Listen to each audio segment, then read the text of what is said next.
দেখতে পাচ্ছেন এখানেতে আজকের আমাদের বিজেপির একটি পথসভা ছিল, পরিবর্তন সভা যাকে বলা হয়।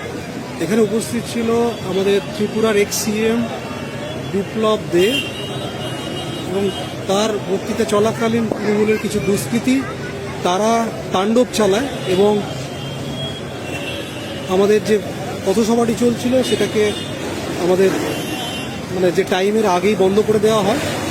এখানে অনেক পুলিশ উপস্থিত থাকা সত্ত্বেও তারা কোনো রকমভাবে কোনো কিছু যেটাকে বলা হয় যে অপোজ করার কোনো ব্যাপার ছিল না। আপনারা দেখতে পাচ্ছেন এখন কত পুলিশের র্যাপিড ফোর্স এখন দেখতে পাচ্ছেন এসেছে যখন পুরো সম্পূর্ণভাবে এই স্টেজটা যখন জ্বলছে।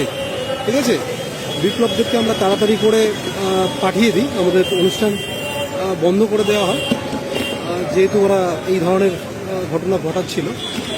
তো আমরা তাড়াতাড়ি বন্ধ করে দিই এবং দেওয়ার পরে দিই যে জিনিসটা ঘটেছে আপনারা দেখতে পাচ্ছেন সম্মুখে। এটা হয়েছে আমাদের বেহালা শখের বাজার মোড়ে। ঠিক আছে, এখানেই কিছু তৃণমূলের যারা রয়েছে দুষ্কৃতী তারাই এই ঘটনাটি ঘটেছে।